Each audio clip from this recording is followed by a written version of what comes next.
And it is time once again for another AEW Dynamite review here on the Mr. Warren Hayes Show. Hi, how are you? I'm Warren, and this is not your rigmarole, run-of-the-mill, humdrum Dynamite review. No, we are reviewing 4 hours of AEW programming again for the second week in a row, as we are going to break down the Summer Blockbuster show that happened on June 11, 2025 in Portland, Oregon, at the Theater of the Clouds at Moda Center. Lovely venue, by the way. Came across fantastically on television. So we've got a lot of stuff to break down. Why don't we talk about the business aspect of it before we do anything else? 3,354 tickets were distributed according to WrestleTix, but this is not the final count. This is the last update that WrestleTix provided yesterday. So, again, we don't have the final count, but this wasn't bad. Again, a good airing, especially if you consider the last time they were here, which was on May 16, 2024, for a Collision. 2,852 tickets were distributed. So there was clearly a lot more interest, from the Portlandians, right? That's probably it. Portlandians, Portlidiots.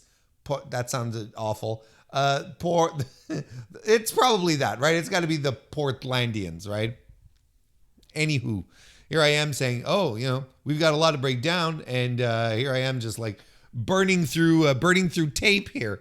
Look, I thought this was a terrific show. I don't know about the rest of you. I thought there were so many incredible angles on this show that landed so well. And I really appreciate the structure. That being said, I really do appreciate the structure of how these shows are set up, where essentially you have the 2 hours of Dynamite and they feel like a Dynamite. And then when we cap it off with the 2 hours, which would be Collision, they really do feel like Collision. Like they really do feel like they're two typical entities, where Dynamite, it's the high level stuff, a lot of stories, a lot of angles, and then you head over to Collision, and on the Collision side, it's like all business. It's just like wrestling. And I really like that dynamic. And I've enjoyed both of these 4 hour offerings quite a lot, actually, over the past 2 weeks.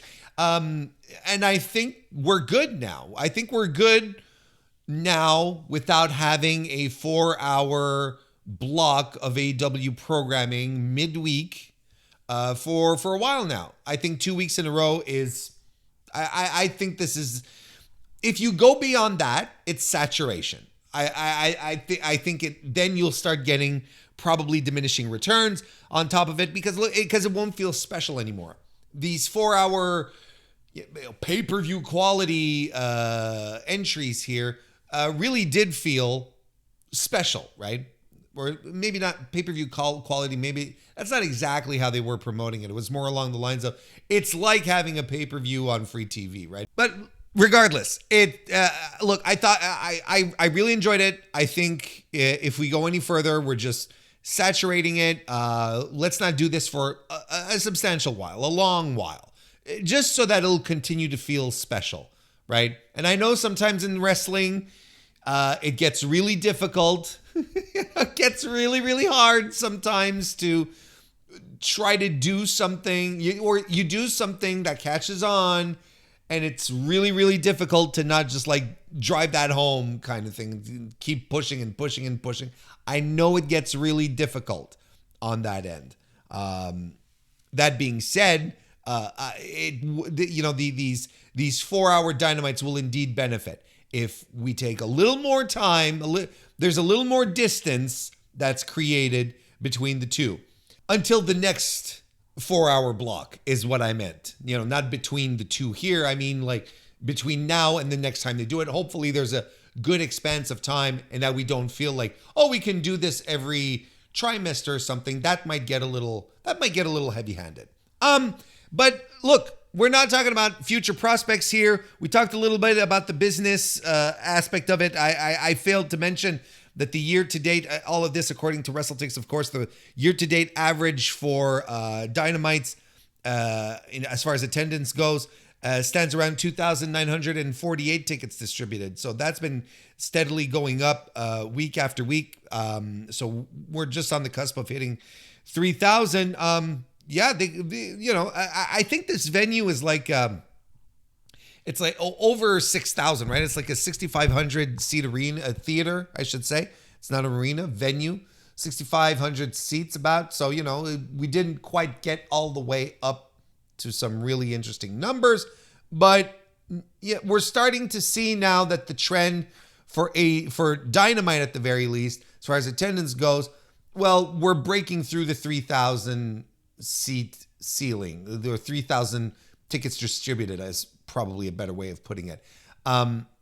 We've broken through the 3,000 ceiling. That seems to be more and more constant. Again, because of multiple reasons, including the fact that the show feels good. It seems to have its voice and its vision and its direction, which has been working hard with great stars to provide really interesting television and some great wrestling on top of that. So, I think there's a lot to really like here in this in Dynamite, of course, and I think it's coming across quite well, and slowly but surely more and more people are attending. So, again, it's the same type of analysis we've been having for multiple weeks at this point, so we won't necessarily harp on that. Again, like I said, we have a lot to break down on this really fun show. I thought this was a terrific show.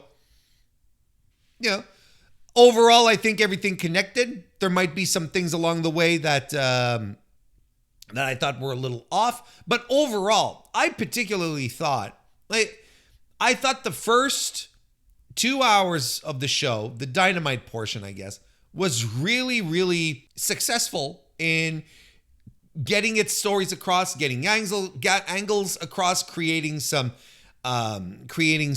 new little hooks as we move along. Whereas the Collision part was terrific in its usual terrificness, which is just giving us kick-ass wrestling matches. But we'll get to all of this as we go along, one step at a time. The show opens with Luther biking Tony Storm into the arena. That's fine.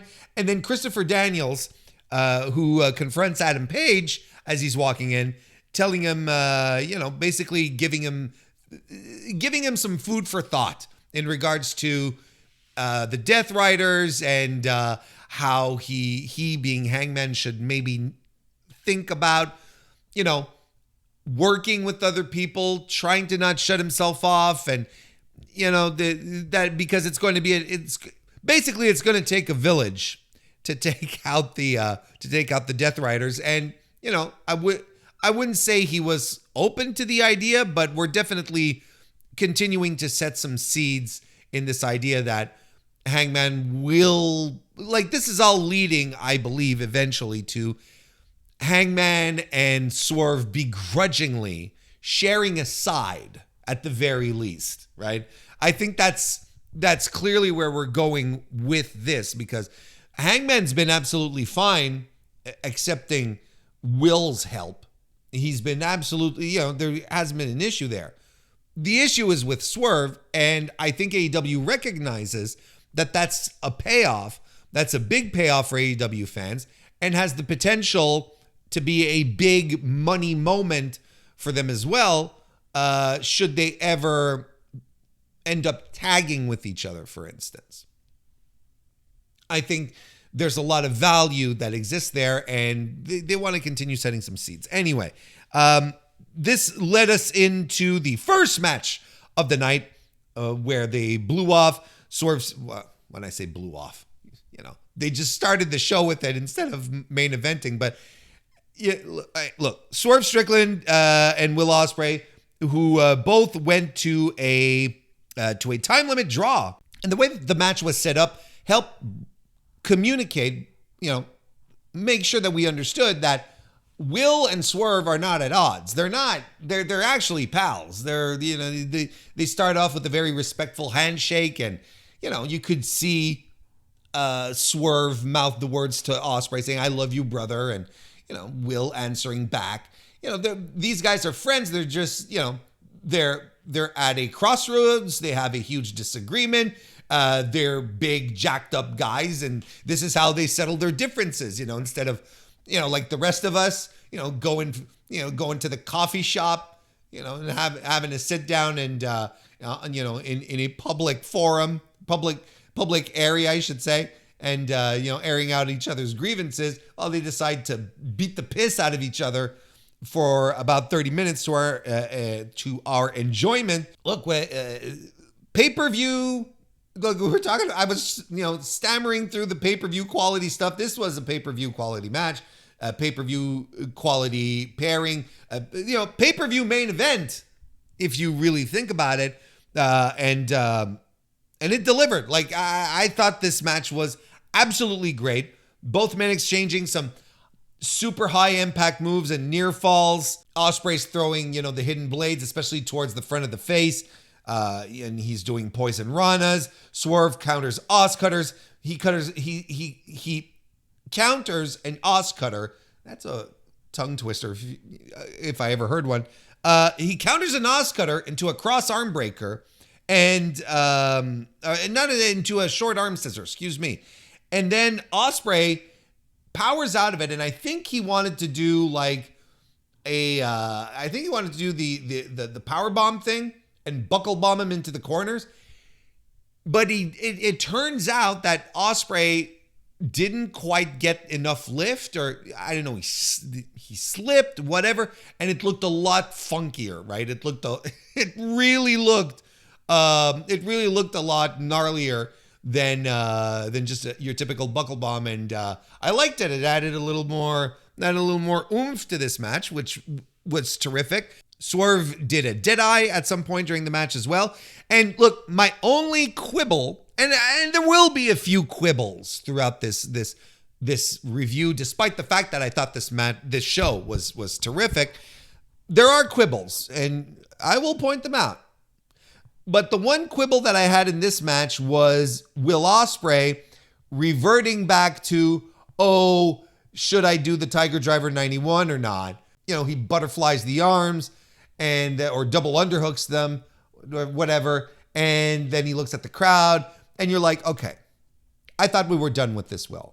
I thought we were done with this, Will. And here's why the psychology of this doesn't make any sense moving forward. Okay. It doesn't make any sense moving forward. Bryan Danielson survived the Tiger Driver 91. Kyle Fletcher survived the Tiger Driver 91. And if I'm not mistaken, Kyle came back just like a couple of weeks after. Like, what was it even like? Did he even skip a week? I feel like I remember reviewing that and talking about how Fletcher was like back really, really quickly after taking the move, when it's like supposed to be this devastating thing. The point being here is that the psychology behind using the Tiger Driver 91 is not something that the audience can actually get into anymore, because the people who eat the move come back, and almost instantaneously. Danielson, I think, was out for 4 weeks, something like that, and then came back to do an Anarchy in the Arena, if memory serves me right. So you're like, all right. And I think Will on that front should not have any hesitations to do it anymore either. He should be like, yeah, like he has no hesitation doing a Styles Clash off the apron, right? Which is observably visually, it is a much more dangerous looking move. But, he'll just do the setup and then throw himself off the edge, and to hell if the guy has no ways to protect himself because his arms are clasped and there's nothing he can do. All he can do is eat pavement, or mat or floor. If every time that Will hit the Tiger Driver 91, his opponent was out for a significant amount of time and came back and was still selling it and still sort of dropped hints. Since taking that move, my neck has not been the same. I have tried, I've been out for a while. I've been doing, trying to heal myself up because I got blasted by that fucking move. And my neck still doesn't feel right. I'm still not 100%, but I got to go ahead and, in kayfabe, of course, this is all kayfabe. But if we keep putting that over every time, eventually people will be like, oh shit, he's about to take out this dude. This dude's about to have a vacation. He's going on vacation. He's going on tour with Fozzy, whatever the fuck, But this is not the case. And I think and I think not only does, again, psychologically speaking, the audience doesn't believe it's that big a move anymore. So it's really not that big a deal. And Will himself should be like, oh, well, everyone's coming back and they're fine. So I'll just use it willy-nilly. It's not that big a deal, right? At the very least, he has to stop having these pauses where he's like, he's psyching himself up, looking at the audience. Should I do it? Should I do it? Should I do it? He has to just go ahead and do it. So quibble, but I just want to make sure that my quibble was very clear on that front. I'd say maybe halfway through, I'm looking at this and I'm like, they're going time on this, aren't they? They're going time, and they did, and it was a great match.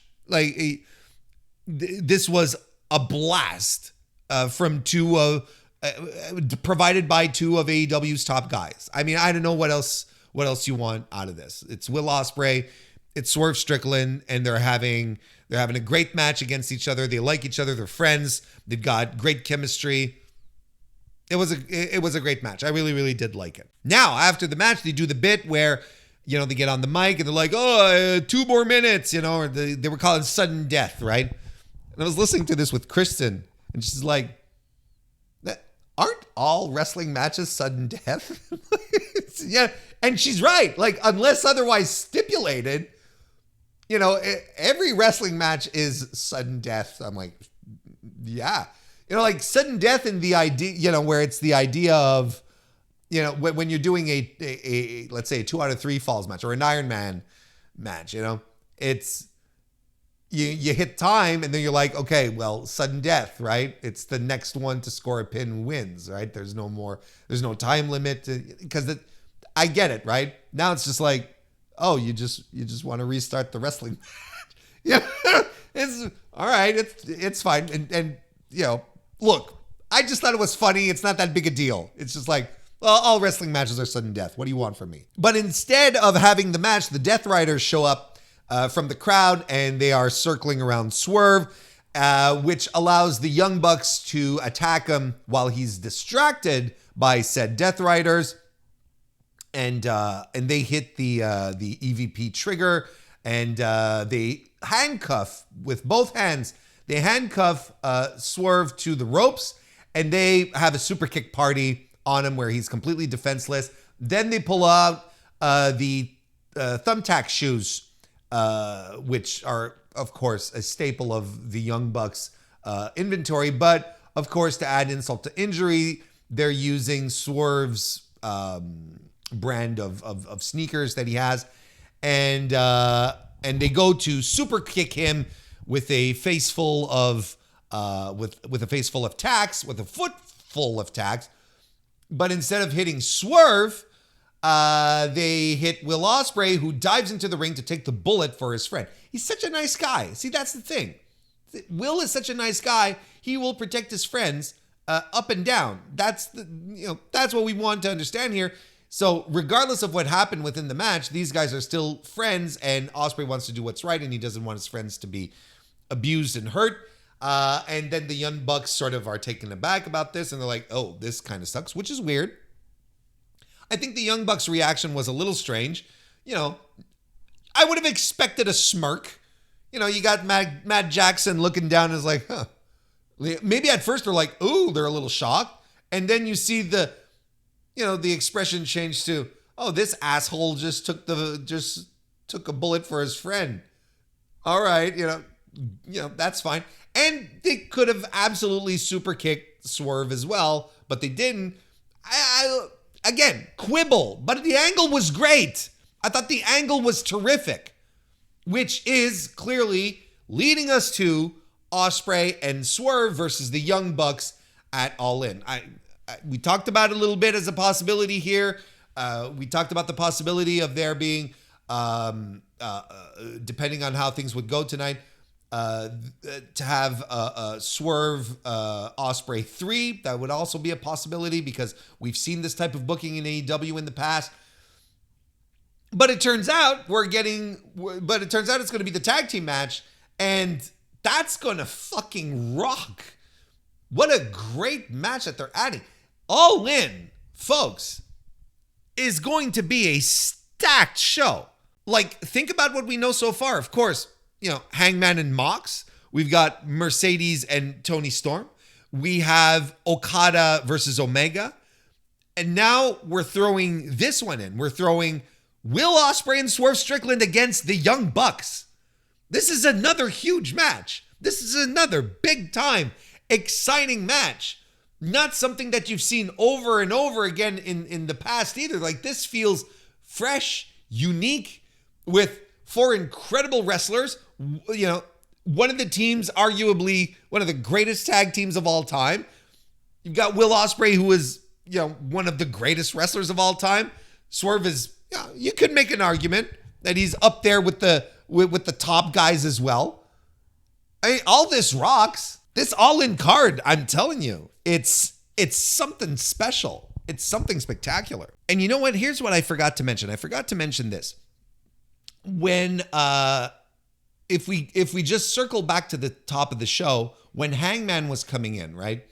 When Hangman came in, and I forgot to mention this, and there, if you've already written your comment here on YouTube, well, delete it because I'm addressing it here. If you've already tried to correct me, but or say, Warren, you forgot to see. I'm catching myself. Might be a little late, but I'm still catching myself. When Hangman came to the building after he was done talking with Christopher Daniels, he walked away, and then we saw the Death Riders sneaking up on him from afar. That would lead to an angle, obviously, later on in the evening. But I did want to point that out. And I also wanted to point it out because it's a little strange that the Death Riders would be chasing down Hangman, then come and show up for this match, and then go backstage and then finish off whatever they were doing, I guess, for the angle later on in the evening. And I kind of feel like a little, if they had changed the structure of how these angles were presented, I think all they really needed to do was do the Hangman bit after this match here, right? And I think everything would have flowed a lot more logically. But here, I guess you're led to assume, you have to create headcanon here that the Death Riders had already beat up and tied up Hangman and probably squirreled him away in a locker or somewhere or in a closet or whatever the fuck. And they left him there to go do their bit here to help out the Bucks, and then went back to the Hangman to mess with them some more before it was time for the angle to actually happen on TV. I guess that's what you're supposed to create as far as headcanon goes, but I'm not a fan of doing that. And I think this little discrepancy could have been avoided if they had just done Hangman arriving at the building, then being snuck up on by the Death Riders after, because I was like, where's Hangman? Because it literally, it's a half hour later because the match was 30 minutes. So it's not as if it happened within the next, 5 minutes or whatever. But nonetheless, I was there wondering, well, what happened to Hangman? Did they give up on Hangman? Like, you see what I mean? Like, it's just some continuity, wibbly wobbly stuff. And again, you can answer it by creating some headcanon for yourself, but that's not always ideal. Kazuchika Okada is backstage. She's being interviewed by Renee Paquette. And as he begins to answer, Don Callis arrives and basically saying, how come you're the guy facing Kenny Omega? Why not Kyle Fletcher? Hasn't he had a great year? Why not Konosuke Takeshita? Hasn't he had a great year? Both, by the way, answers to that question. The answer to both of those questions, I should say, is yes, in both circumstances. Okada calls him a bitch and then leaves. But no confrontation. That was probably a sign. Hurt Syndicate backstage are showing some video of the Hurt Business beating down Commander while removing his mask. MJF had his mask in his hand and he spat on it as Bob Lash and Shelton X Benjamin were beating the tar out of Commander, who allegedly is actually injured. I haven't seen any like confirmations or reports, but I did see Rob Viper say that he had hurt his foot on a rope walk that he did at a show in Mexico this weekend. And apparently did not finish the match. So we don't know how severe it is. Might be severe enough to not finish a match. Don't know how bad it is, which would suck because he is rather present over all of the next week's proceedings with CMLL. I think he's on the Tuesday show. He's on the Grand Slam show. And I think on top of that, he's also working Fantastica Mania. I could be wrong about the Tuesday show. But I'm fairly confident that he's working the Grand Slam Mexico and the Fantastica Mania show then on Friday. I'm quite confident on that front. So it'd suck if he was injured because there's a lot of stuff that a lot of really cool stuff that he's involved in. And, I think we all like Commander. Commander's cool and all. So yeah, hopefully it's not that big a deal. Then we had Mystico defeating Blake Christian. So Blake Christian was Mystico's warm-up opponent here. Here's something I feel like not a lot of people are talking enough about. But you know how AEW has included a lot of CMLL talent over the past couple of weeks to try and create some anticipation or some expectation at the very least for the Grand Slam Mexico show next week. Most of the guys that are being featured on the Grand Slam Mexico show next week have all made appearances in one way or another on TV so that the audience could get to know them. We've got Templario, we have Mascara Dorada, and then, and Mystico showing up and actually wrestling and actually doing a thing, as opposed to doing, the usual thing that AEW would do, which would draw lots of criticism from the worst people on planet Earth, which is, they're just throwing stories together and we don't know who these guys are, which I would not have had a modicum of an issue with. But it just goes to show how much care and attention is being put into AEW booking now, because everything for the Grand Slam Mexico show next week has at least a minimal amount of build and has had CMLL luchadors showing up on AEW television, whether it be Dynamite or Collision. They have been on these shows. You even have Hechicero being a part of the Don Callis family now, it seems. It's like, and there's tie-ins to AEW. So what they have successfully done is create stories for these matches. Again, it wouldn't have bothered me just to have some cool matches. It doesn't bother me, but I think it is ultimately a really cool testament, proof that they are putting a lot more care into the booking, and also continues to make the case that Everything on AEW has a story. Anything that is, every match that ends up being a big match, a pay-per-view event, whatever, everything has a story. Everything that's on TV has a story. You can make exceptions for Collision, which is filled with all sorts of stuff, but at least when it comes to Dynamite, when it comes to the big things, everything is connected. There's you can find paths for everything, and they're well thought out, well put together, and they're there. And I think that's fascinating to me. I think it's absolutely fascinating. That's why, none of the bad faithers use that argument anymore, because they can't. And they can't come into this and say, oh, just throwing matches together. No.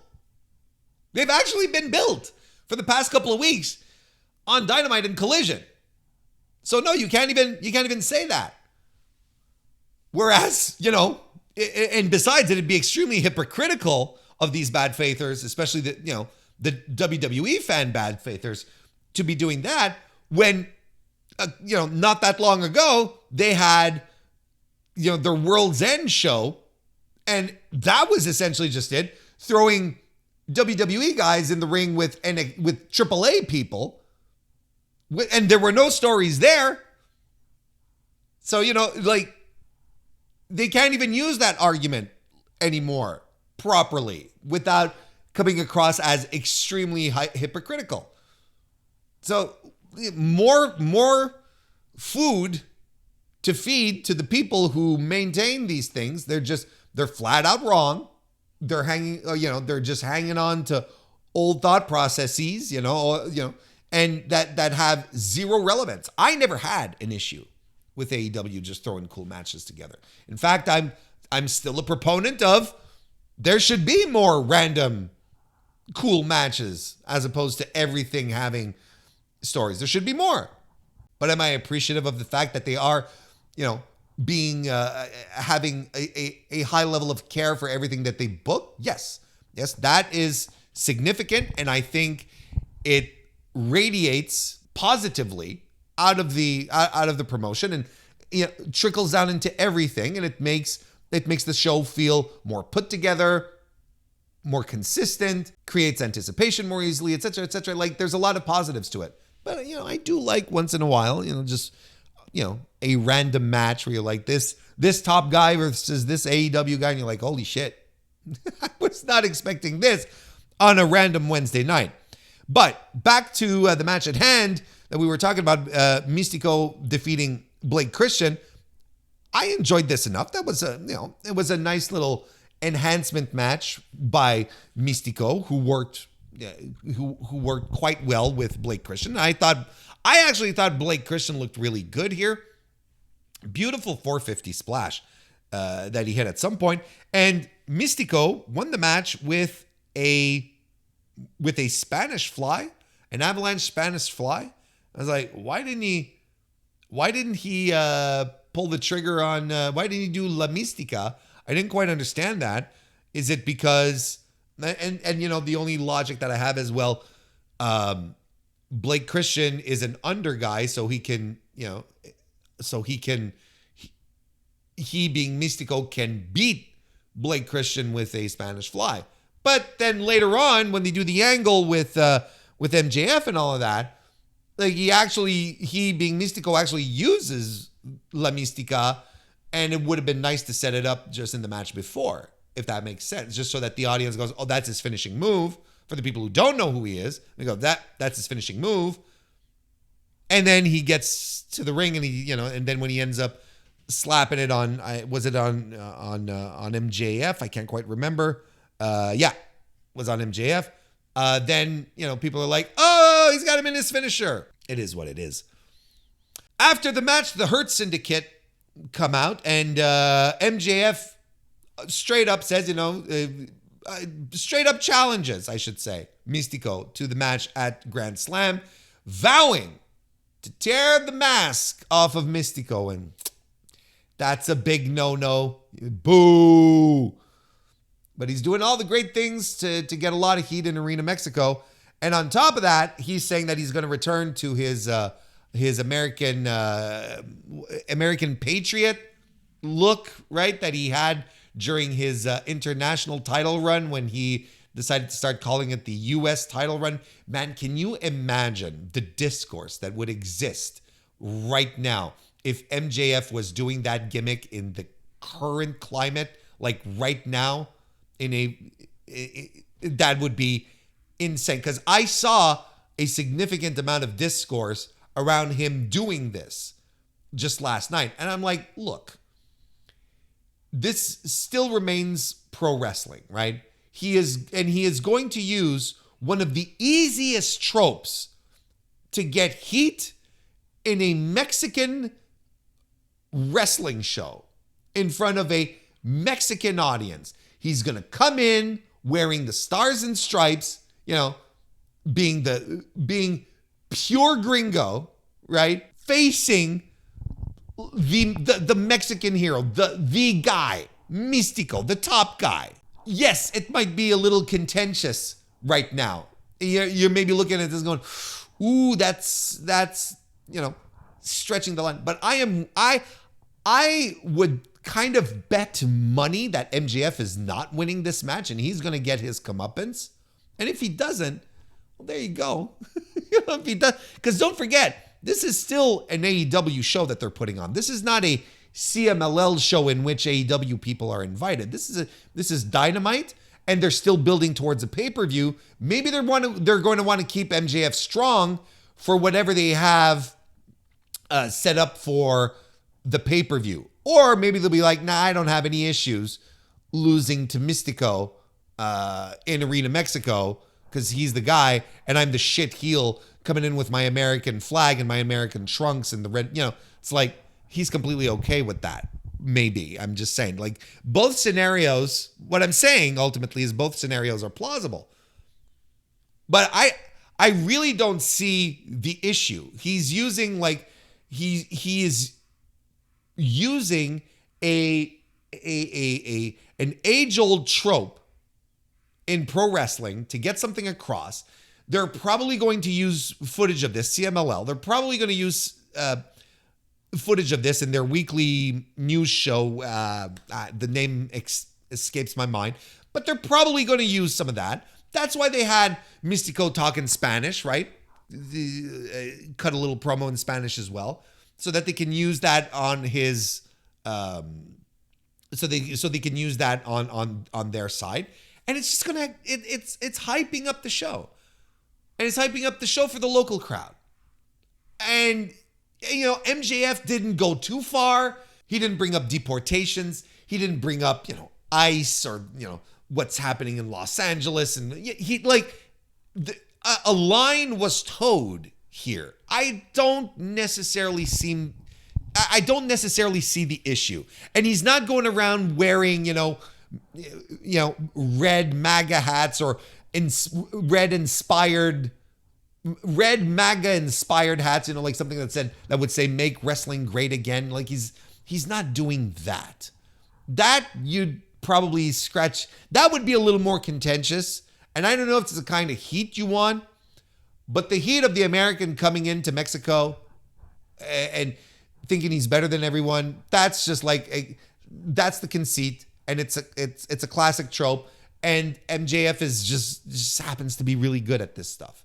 Like he just happens to be really, really, really good at it. They do the whole thing with the flag, with you know what I'm talking about, with the Max heads, and they do streamers and the whole shit. And Mystico accepts the challenge. He insults MJF's mother in Spanish, which MJF gets offended by, which is weird because he openly insults his mother on social media. Even he told her to fuck off on Mother's Day or something like that, right? And MJF, says, I remember watching you as a kid, and to me, you're just still sloppy Sin Cara, which got a little chuckle out of old Warren here.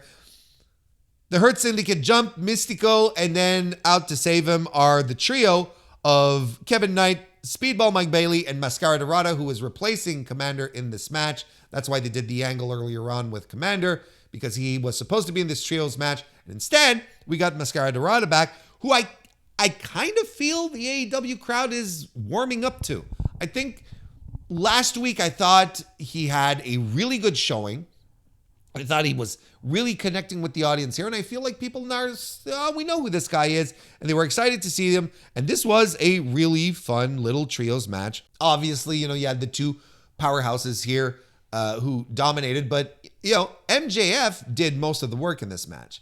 For all the people who continuously say, he never works, he never wrestles. First of all, I wish it'd get into people's minds that the idea that MJF never wrestles is part of the gimmick. Yes, is he not actually wrestling? Is he sort of using that as an excuse, as a crutch to not wrestle and be lazy? Maybe. But it's also part of the character, and that's what's most important. So that when he does wrestle, it does feel special. Like it's all well thought out and planned. And if someone in AEW had a problem with that, if the boss had a problem with that, the boss would tell him, no, we're not doing this. You have to wrestle every week, Max.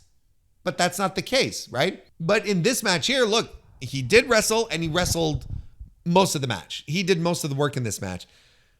Had the Hurt Syndicate guys basically come in to mop up or, really take control of things if stuff started going sideways.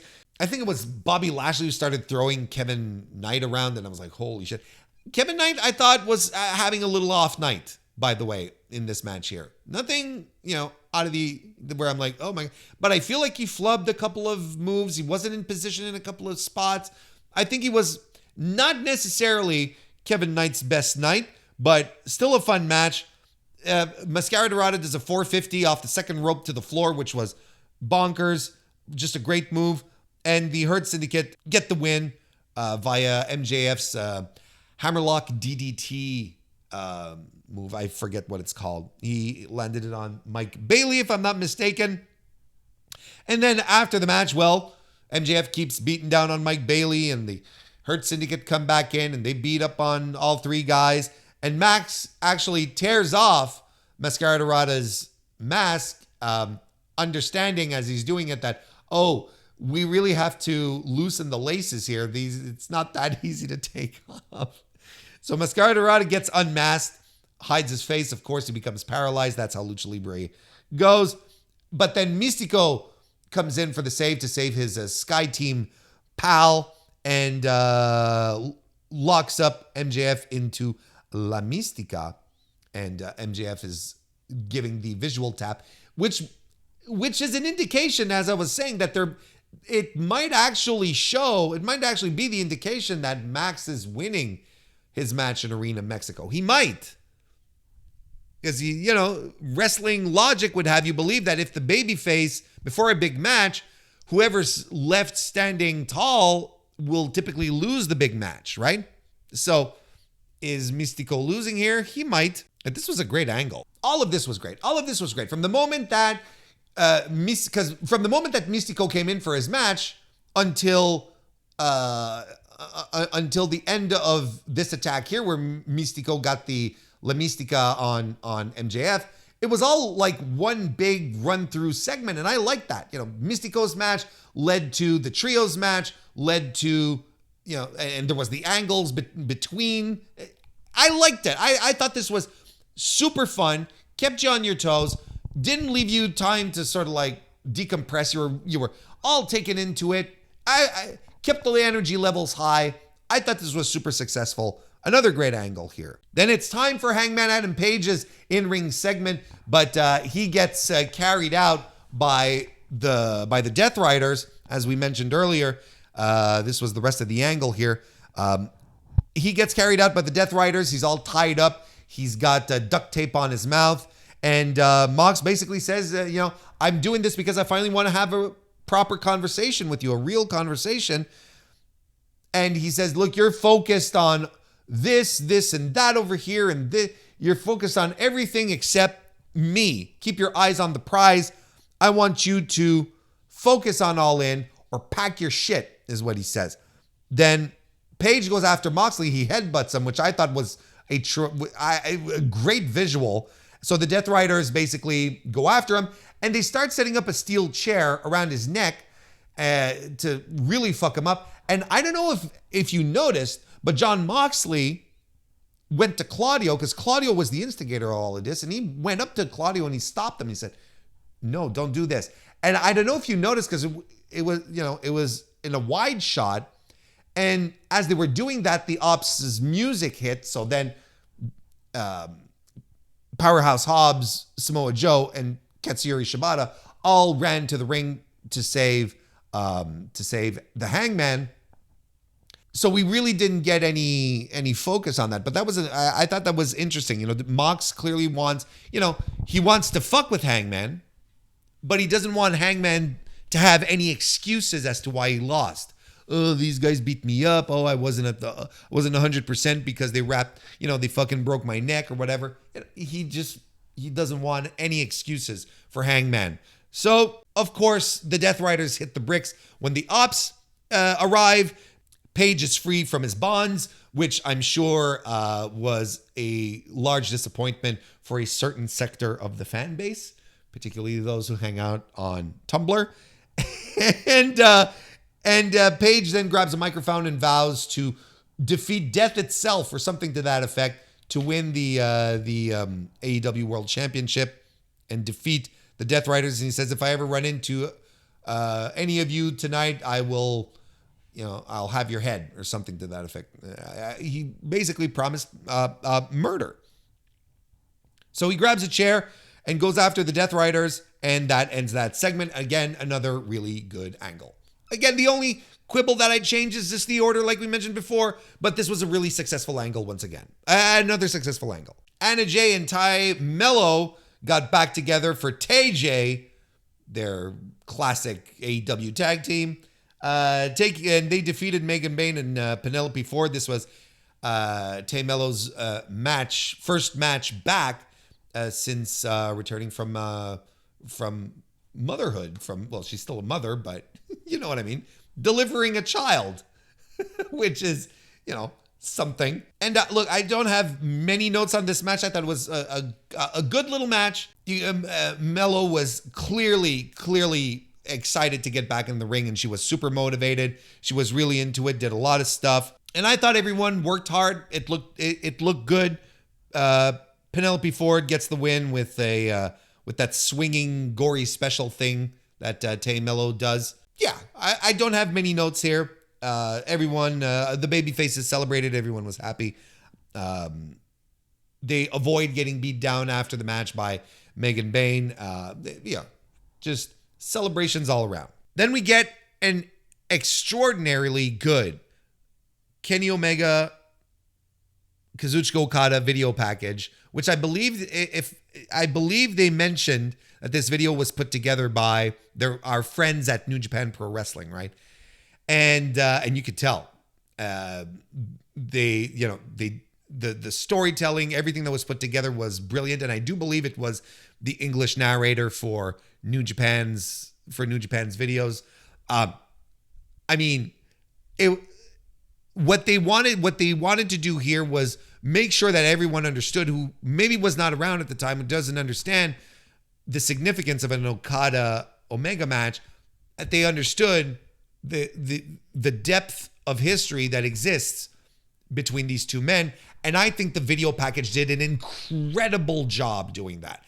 It was virtually flawless. I thought it was incredible. Gave me all the feels again. And I'm like, okay, fine. I'm going to rewatch the series now.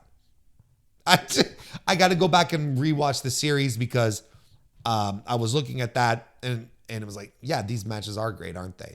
All of this is great, isn't it? So tremendous work that was done there, which leads to the contract signing between Kazuchika Okada and Kenny Omega. Of course, I am not excited when it comes to contract signings because I think they stink. I think contract signings in general are a demonstration of being creatively bankrupt, not having any ideas, and you sort of revert to that. And it's been driven into the ground because Vince McMahon. And what I hate about contract signings is that it's a formula and it's always the same thing, and I don't care. Guys come in, they sit down to do some paperwork, and sit down promos in a ring make me want to end myself. Sitting down, you're in a ring, you're in front of people and you're sitting down. Why aren't you moving? Why aren't you showing some energy? I hate those. And one guy cuts a promo, then the other guy responds, quick response from one guy, quick response from the other guy, flip tables, brawl. That's always how they'd end up, right? So I'm not super excited about this one. However, I wouldn't call this your rigmarole standard contract signing. There was a deviation here that made it interesting. Like the contract signing was the pretext to the angle as opposed to the angle being the contract signing, if that makes sense. Hopefully it does. But first, they both get to the ring and I'm looking at the table. I'm like, oh, there is a title hidden under that, under a black sheet, right? I'm like, that's very interesting. So they are going to introduce a new title and they reveal it. They're going to call it the United Championship. And that's going to bring together the histories of the international title, previously the All Atlantic title, and the Continental title as well. And they're going to fuse that into the undisputed, not undisputed, unified championship. So this is truly going to be the true secondary title of the company. It's not going to be the TNT title. The TNT title is going to be a nice mid-card TV title, as it should be. But this for the men's division at the very least, this is going to be the secondary title. And I am all for streamlining titles. I think too many titles is not a good idea. Too many singles titles particularly. This makes a lot of sense to me. I think it's fine. Okay, first of all, Warren, did you like the title? Yes, I think it's very pretty. I think it's a very pretty looking belt. It looks like a championship. It looks like a trophy. It looks like something that you are proud to carry around. I think it's a great design. Really like the idea of honoring Okada and Omega on the side plates. I think that's a nice touch. But so it's pretty. Now, how is this going to work? Is it still going to be the prize for the end of the Continental Classic? Is it still going to, and if so, will it still operate under Continental Classic rules, which are 20-minute matches, everyone barred from ringside? I kind of hope they keep, at the very least, that they keep that rule, because it's what made the Continental title special. It gave it an identity. And I think adding that to its identity, as opposed to just being, oh, well, it's the secondary title. Sure, everyone has secondary titles, but give it a little color, give it a little something, a little spice, a little something unique that'll make it stand apart. I'd be fine with that. If not, well, maybe it will just be another secondary title. And look, streamline your titles. Don't spread them out too thin. I think this is very good. I approve of this. Good job, AEW. I like it. So both guys get in the ring. Okada signs the contract without an issue, and Omega acknowledges the 7-year anniversary of their last match, and he says, we're going to do this one last time. And they're both, we're not getting, this was not, Kenny Omega, in his sweatshorts, in a hoodie, just coming out of playing a couple of rounds of Street Fighter. This wasn't Kazuchika Okada with a suit that looks too big on him. No, these guys were dressed to the nines. It felt big. It felt important. And you actually you could actually feel like, okay, now we're taking Kazuchika Okada seriously again. We want him to be a top guy. We're maybe done doing the nonsense, doing the goofy comedy bits. Now he's going to be back to being a serious guy.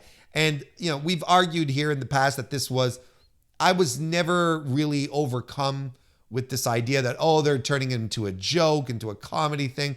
It's like, it's Kazuchika Okada. You can flip this switch on, make him serious again, turn him into the good old Rainmaker whenever you want. And I kind of feel that that's where we were going here in this circumstance.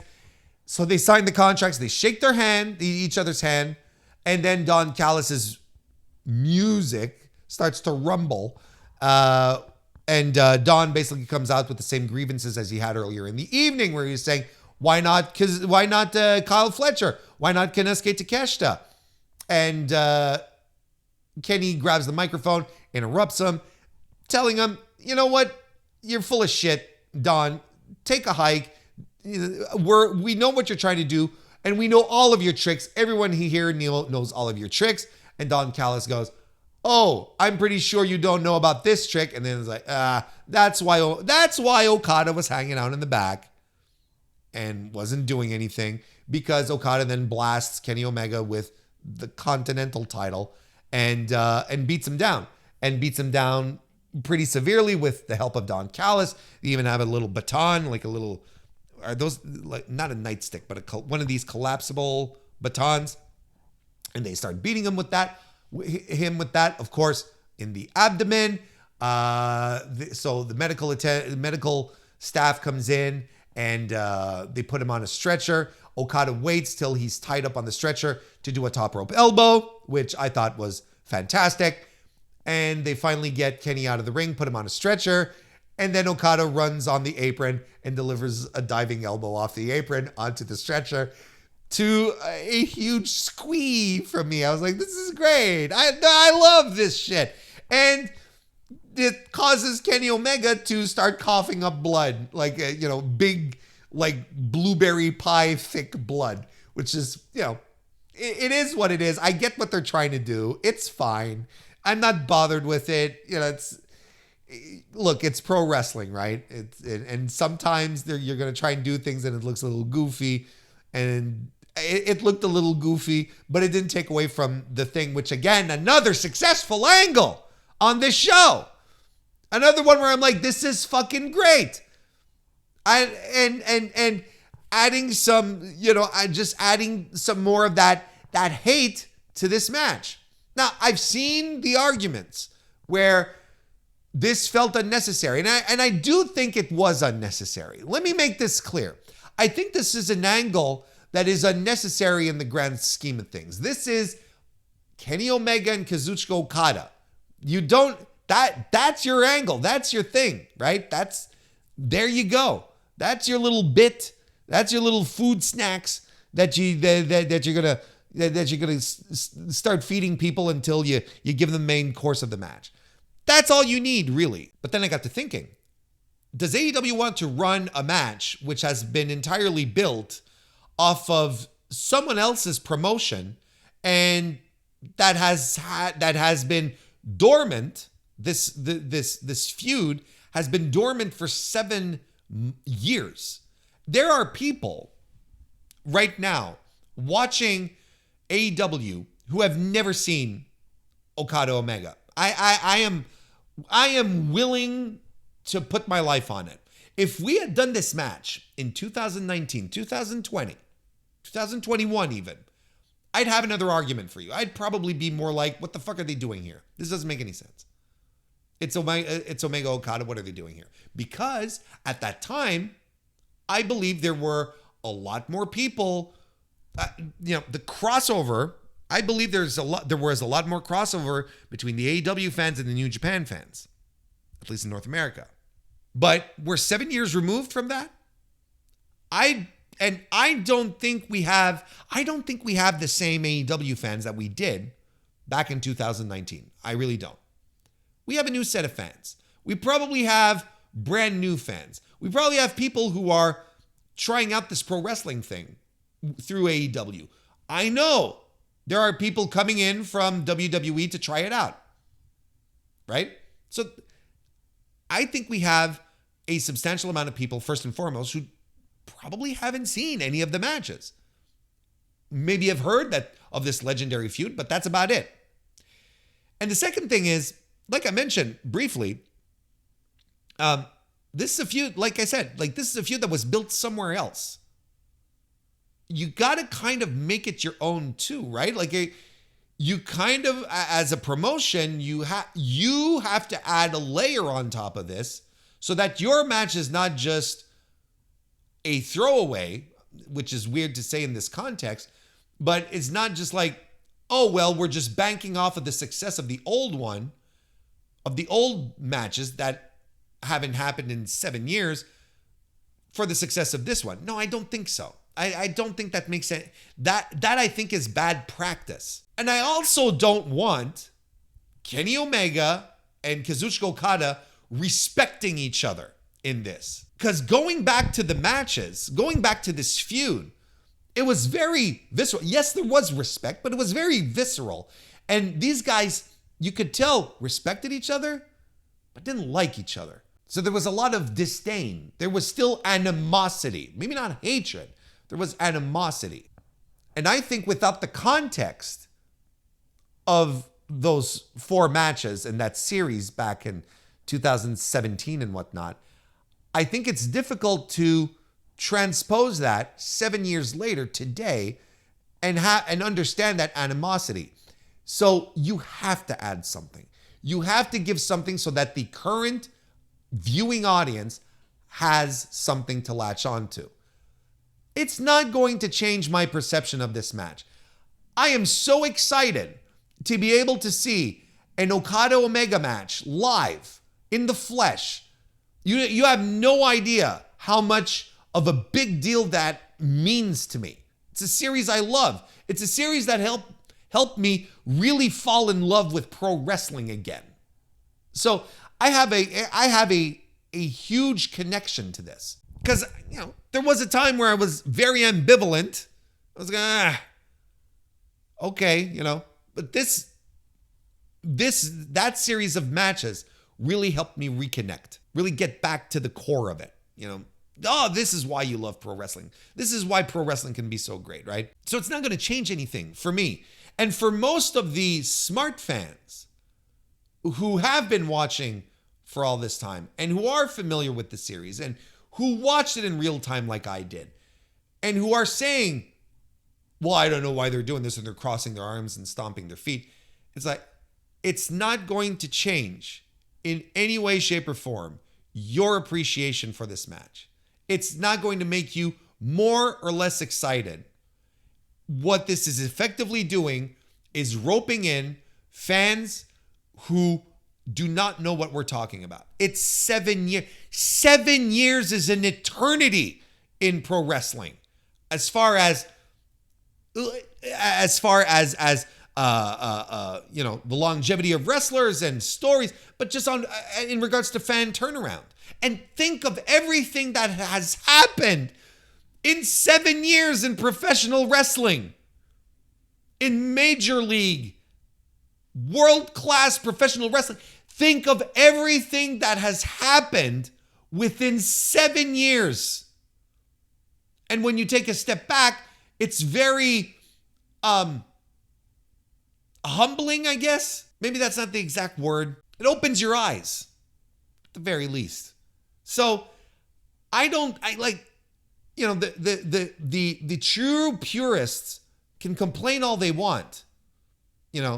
They're still going to watch the match. And they're still going to be focused on a fifth match in one of the greatest rivalries series of matches in the history of professional wrestling.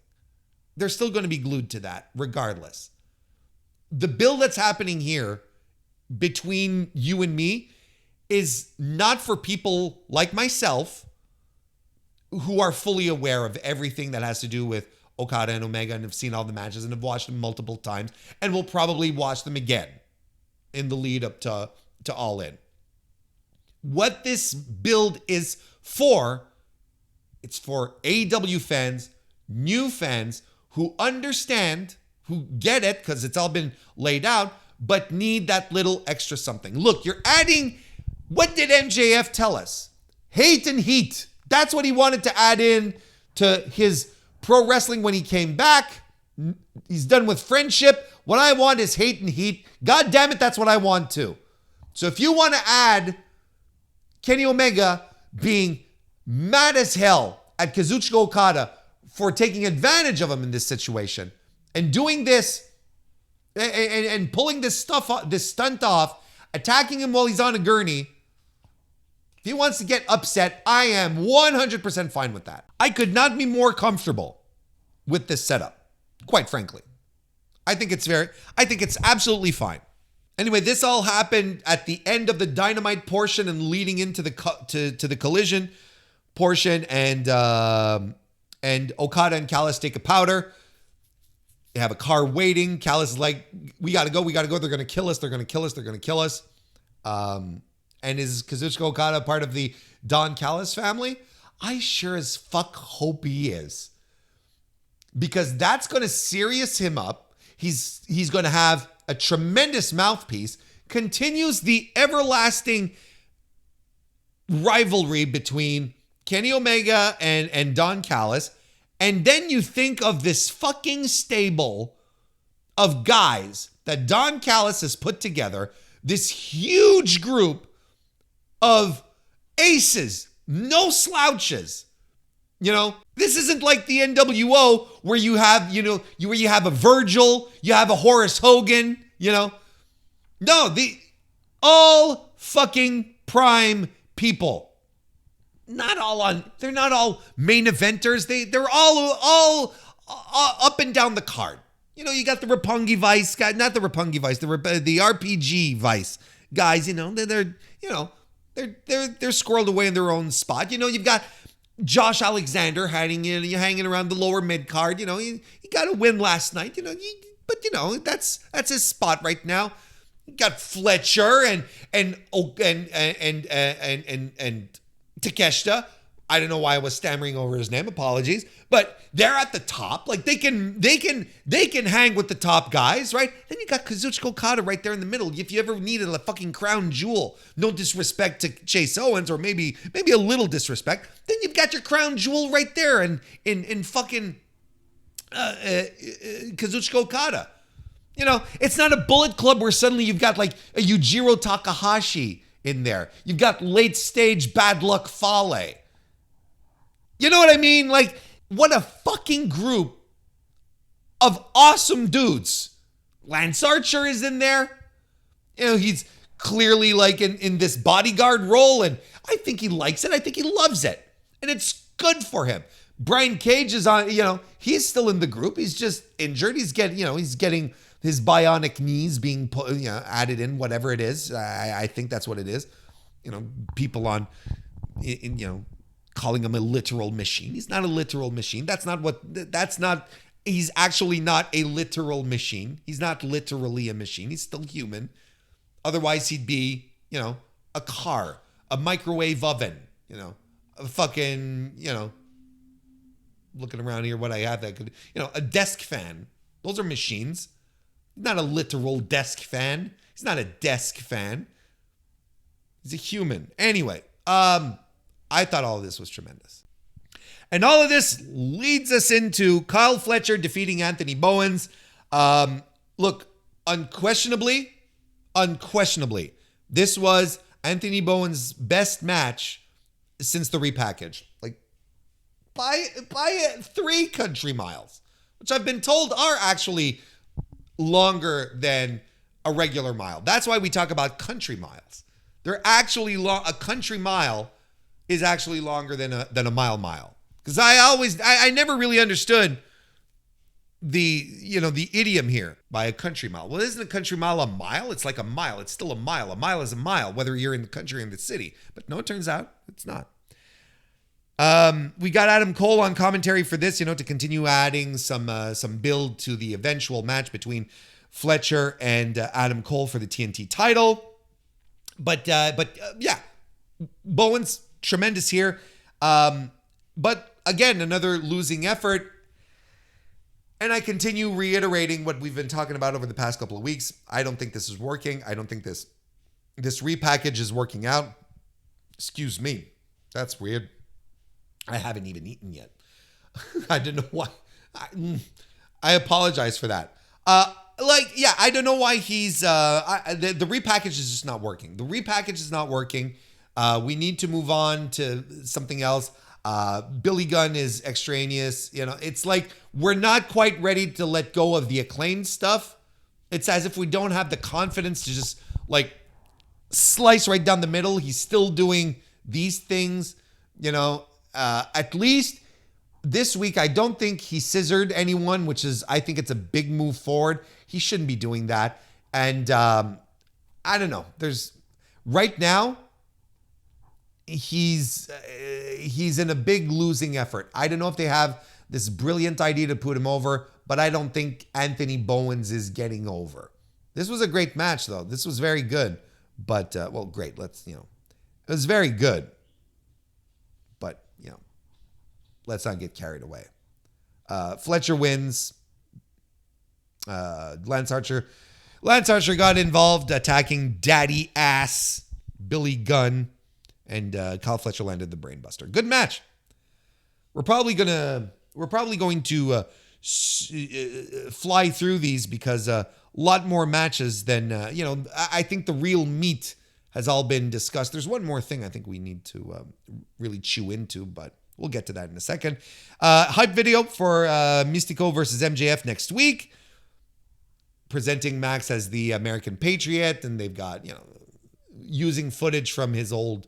From his old title run with the All Atlantic International title.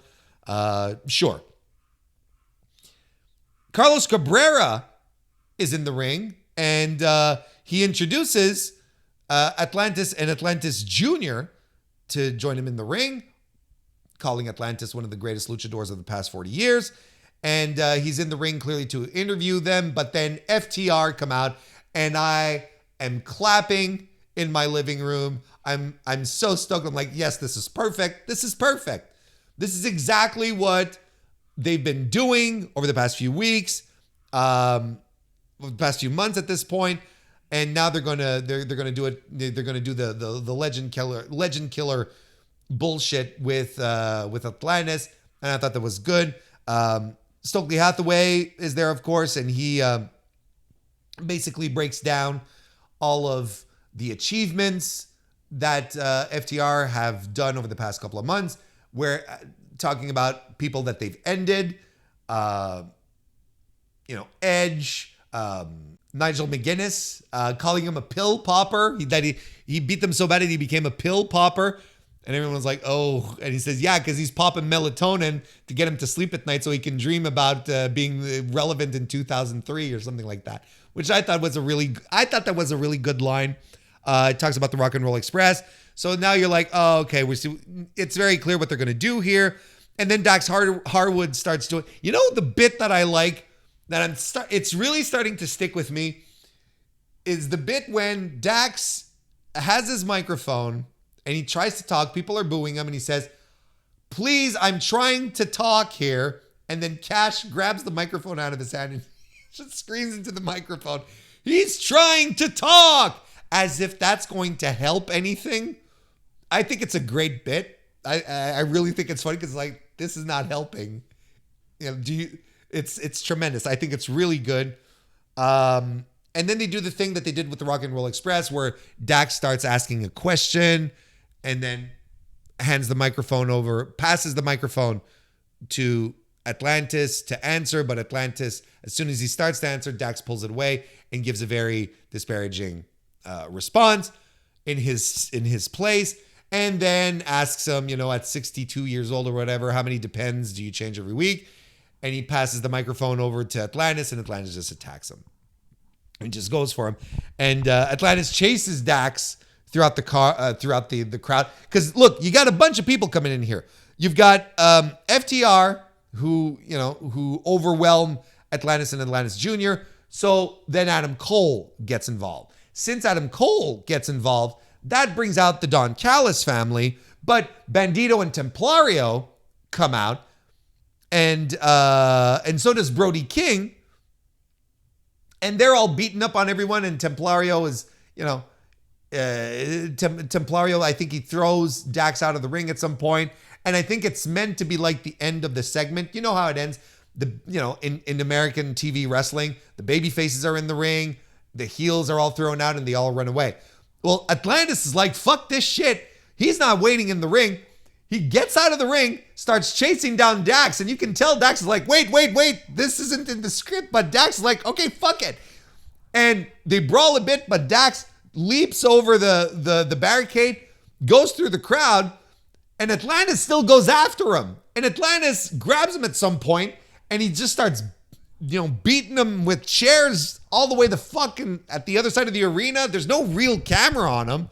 It's just tremendous chaos. I love this angle. Another great fucking angle. And this match wasn't announced, but I'm assuming they're doing Atlantis and Atlantis Jr. versus FTR at the Arena Mexico show. It hasn't been announced yet, but this is great.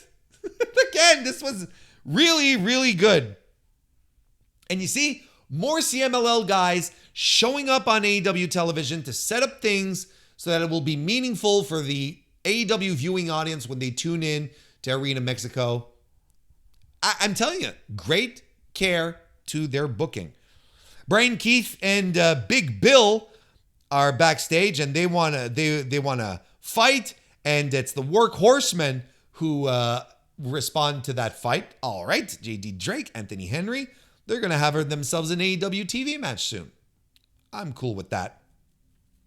Mercedes Moné comes out for the Toni Storm Julia Hart match, and she has another dinner all set up, and her steak is well cooked this week. So whatever excuses I was trying to make last week was just that, excuses. This was a really beautiful steak, just a beautiful steak. It looked delicious, and I'm getting hungry just thinking about it. So let's keep going. Toni Storm comes out.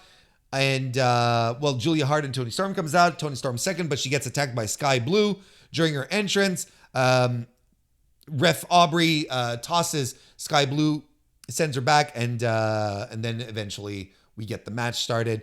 And it was fine. A fine little match. I thought Julia Hart had a weird moonsault at some point that didn't quite land. I think Julia Hart is finding her footing a little more since coming back. A couple of weeks ago I was saying I don't think she's very good, and since returning from injury, and I think it was last week I was right here saying, or last match, and I think it was last week, right? And I was saying, no, she's starting to look better, but because I don't think her Jamie Hayter matches were, there was one Jamie Hayter match was pretty good. There was one, the first one they had, I was like, oh, this is rough as fuck. But yeah, she's getting her footing again, which is weird. But nonetheless, this is what's happening. Anyway, Toni Storm wins with the big package, despite everything that Julia Hart was throwing at her. And after the match, Mercedes Moné gets into the ring and attacks Toni Storm. Mina Shirakawa comes out for the save, and Mercedes then gets back, takes a powder, but then gets back in once Mina is cradling Toni Storm to dispose of Shirakawa, and then she holds the AEW Women's World Championship aloft and rubs it into Toni Storm's face as well. Ricochet has an interview backstage. By the way, fine little angle. Not as good as the others. I think I'm good with the goofy dinner stuff. And I hope we start grounding this a little more. I hope we start grounding this just a little more. Oh, and by the way, while she was sitting at ringside, Moné put out a tweet challenging Zeuxis for the CMLL Women's Championship next week at Arena Mexico. Later on in the evening, we would see Mercedes backstage, and Zeuxis would show up to accept the challenge. So, there goes another belt towards Mercedes Moné. There's no way she's losing on the way to All In. Ricochet is backstage. Now we're properly circling around back to that.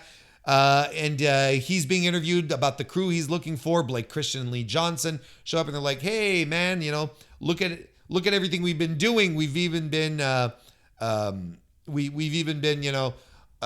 lobbying hard to get to be your crew." And Ricochet called them embarrassing and walked away. because it's Ricochet, and it was a good little segment. MXM Collection and Taya Valkyrie took on, well, they lost. No point in spoilers here, in avoiding the spoilers. They lost to Mark Briscoe, Tomohiro Ishii, and Willow Nightingale in a mixed trios match. This was fine as well. A good little diversion that was full of, crowd-pleasing spots with the MXM guys always getting their comeuppance, and that was fine. Mark Briscoe wins with the froggy bow. You even had Willow get some offense a little bit on Tomohiro, not Willow, but Taya Valkyrie was trying to get some offense on Tomohiro Ishii, and Big Tom was just like, no, this is not happening. We're not doing this, and he just tagged out. No, this was fine. This was a fine little match. Chris Statlander is backstage. She's frustrated. What you want to talk?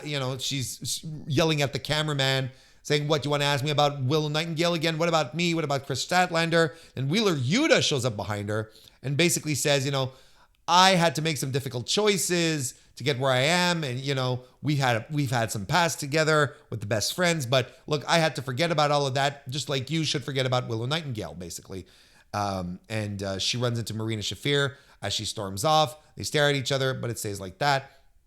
You could do a lot worse than adding Chris Statlander to the Death Riders, if you ask me. But yeah, we're not going to get into that right now, into the whole heel turn thing.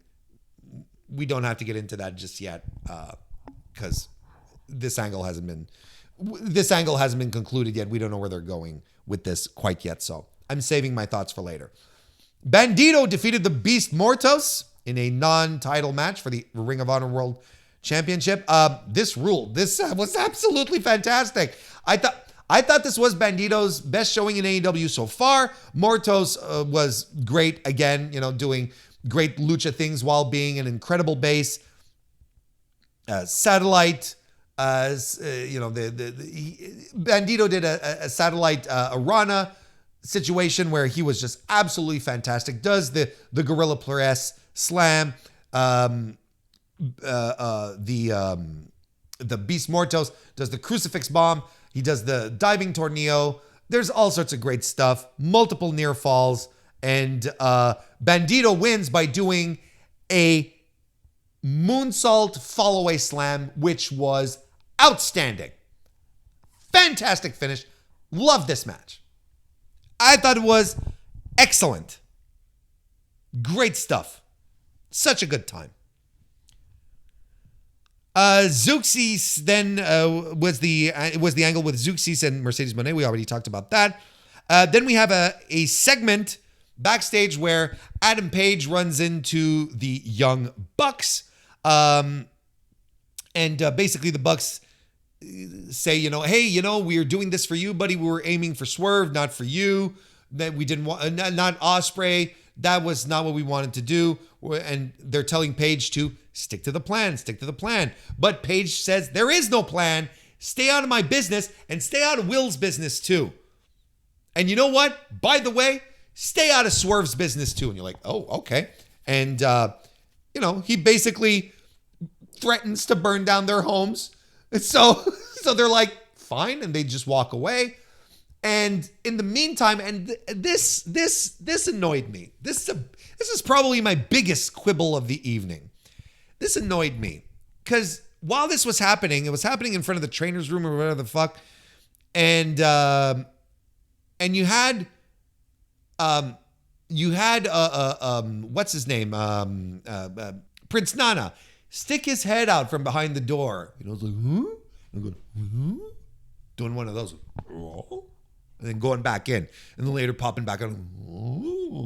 And I'm like, Jesus Christ! This is the bullshit that they did with the Bloodline. They being WWE, that fucking annoyed me so much. Where they're talking, then you have someone right around the corner listening, and I'm like, this is stupid. This is stupid. You know how they could have settled this? I really thought this was stupid, and I think the way they could have settled this is really, really easy. They had Renee Paquette, who was there, and Renee. Her job was she wanted to get a word right? I think that was the setup. She wanted to get a word in the